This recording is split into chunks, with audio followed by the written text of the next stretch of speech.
Então, nessa primeira parte, né, nós vamos ver que evidências nós temos de uma guerra espiritual. E isso na Bíblia, é claro, né? Começando aí por esse texto de Apocalipse, capítulo 12, né? Esse texto, inclusive, nós estudamos na aula de ontem, da classe bíblica Verdade, onde nós estudamos exatamente Apocalipse 12, né? Então, foi comentado esses versos lá, mas nós vamos comentar aqui novamente, né? Então, acompanhe aí na tela, se você quiser pode acompanhar isso na sua Bíblia também. Apocalipse 12, versos 7 a 9, diz o seguinte: houve peleja no céu, Miguel e os seus anjos pelejaram contra o dragão. Também pelejaram o dragão e seus anjos. Todavia não prevaleceram, nem mais se achou no céu lugar deles. E foi expulso o grande dragão, a antiga serpente, que se chama Diabo e Satanás, o sedutor de todo o mundo. Sim, foi atirado para a terra, e com ele os seus anjos. Muito bem, o capítulo 12 de Apocalipse, ele começa falando de uma mulher, e depois ele fala de um dragão, né? E aí, se você quiser mais detalhes sobre isso, você pode assistir o vídeo do estudo de ontem, que ainda não coloquei no canal da classe bíblica, mas que em breve estará lá, ok? Mas esse verso, ele é o que fala mais claramente dessa guerra, né, entre o bem e o mal, entre Deus e Satanás, e começa, né, o verso 7 começa falando que houve uma peleja no céu, houve uma batalha no céu. De um lado estavam Miguel e seus anjos, e do outro lado o dragão e seus anjos. E esse arcanjo Miguel, se você fizer um estudo a respeito disso, você vai entender que é Jesus Cristo. Jesus é o arcanjo Miguel. E todas as vezes que ele entra em combate direto com Satanás, ele assume, né, a sua posição como Miguel, como arcanjo, né? Agora, o fato de Jesus ser o arcanjo Miguel, o líder dos anjos, isso não faz de Jesus um anjo, tá bom, meus amigos? Jesus é Deus, ele criou os anjos, ele não é uma criatura como os anjos, então ele não pode ser rebaixado a anjo, tá? Ele está acima dos anjos, ok? Assim como o presidente do Brasil, assim como o presidente do Brasil, quando agora nós temos um presidente militar, mas mesmo se o presidente não for militar, como nós já tivemos vários, né? Ele, ao assumir a presidência, ele é o comandante supremo das Forças Armadas. A mesma coisa acontece nos Estados Unidos também, mas isso não faz dele necessariamente um militar, tá certo? Assim também, assim como Jesus, como arcanjo Miguel, não é um anjo, né? Ele é, vamos dizer, né, entre aspas, ele é o comandante supremo dos anjos, mas isso não faz dele um anjo, tá bom? Só um exemplo para que vocês possam entender. Então vamos passando aqui.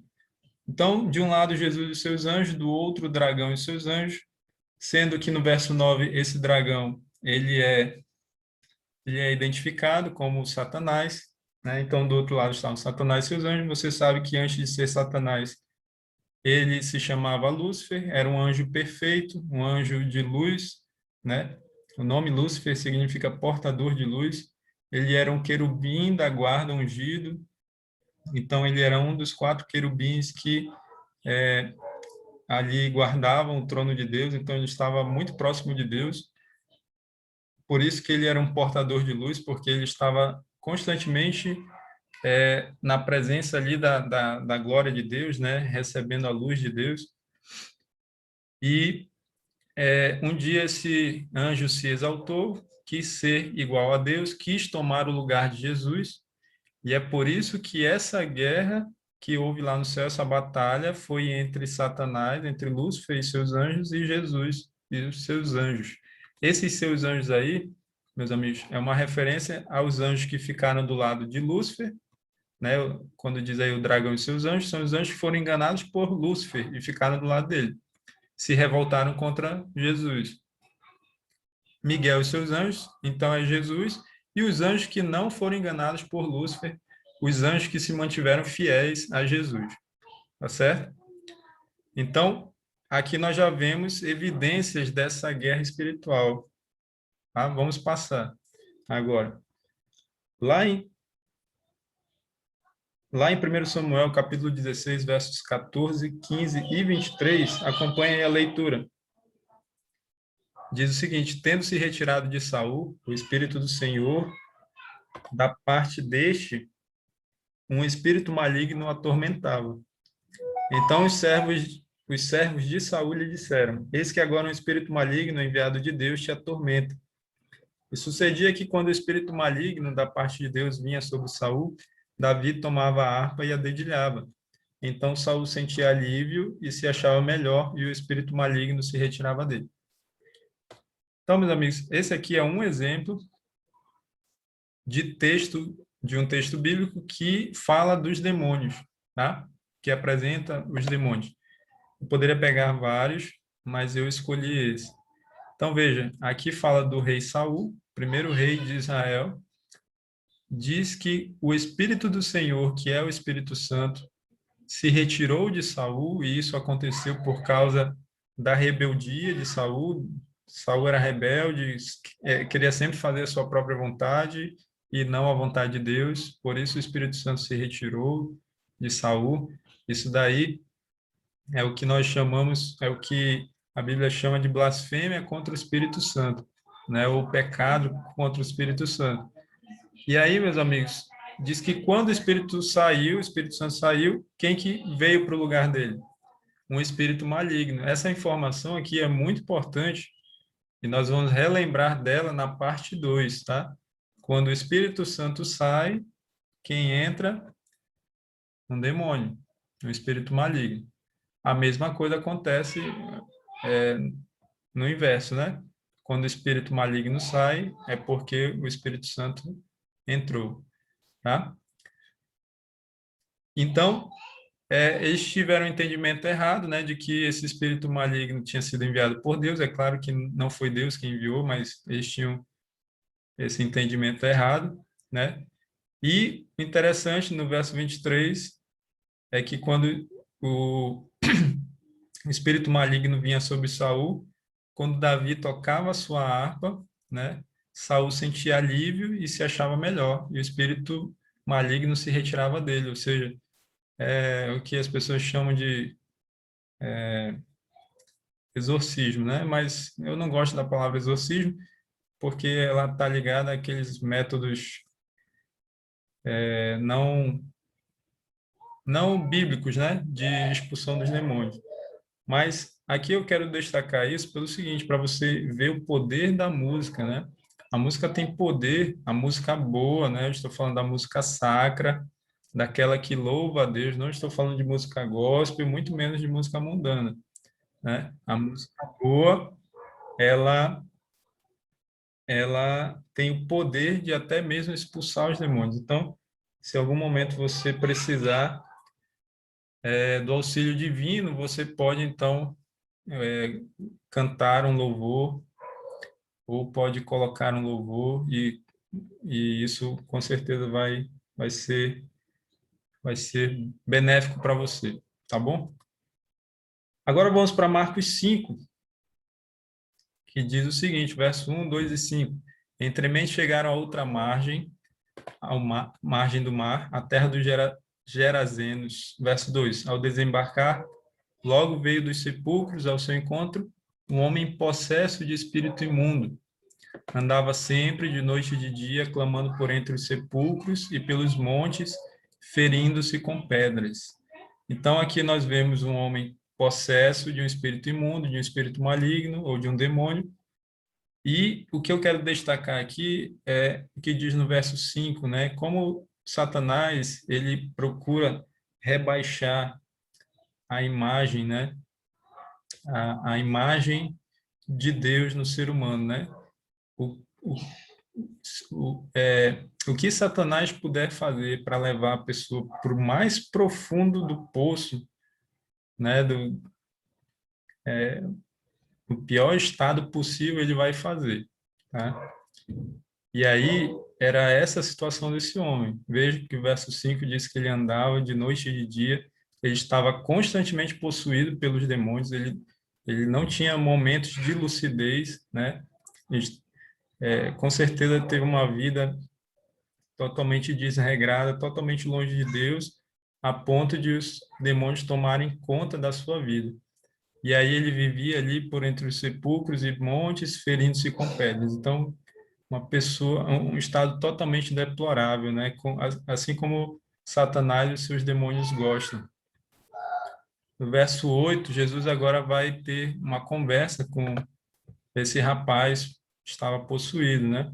E perguntou-lhe, qual é o teu nome? Respondeu ele, Legião é o meu nome, porque somos muitos. Veja, uma legião romana, meus amigos, ela podia ter de 3 a 5 mil demônios. Então, esse foi o nome dado pelo demônio ali que falou com Jesus. Legião é o meu nome, porque somos muitos. Então, imagina, se for pela contagem de uma legião romana, esse homem tinha milhares de demônios, pelo menos mais de 3 mil, né? E aí, olha só o que diz o verso 9 agora. E rogou-lhe encarecidamente que os não mandasse para fora do país. Olha só, os demônios sabiam que eles não tinham como lutar contra Jesus. E eles pediram de Jesus para que Jesus não os mandasse para fora do país. Ou seja, Jesus, se quisesse, Jesus tinha autoridade para mandar os demônios para fora do país, meus amigos. É por isso que a gente não deve temer os demônios, se nós temos Jesus na nossa vida, né?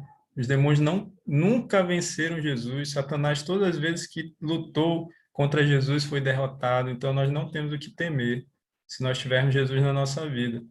E o verso 12 diz: os espíritos imundos rogaram a Jesus, dizendo: manda-nos para os porcos para que entremos neles.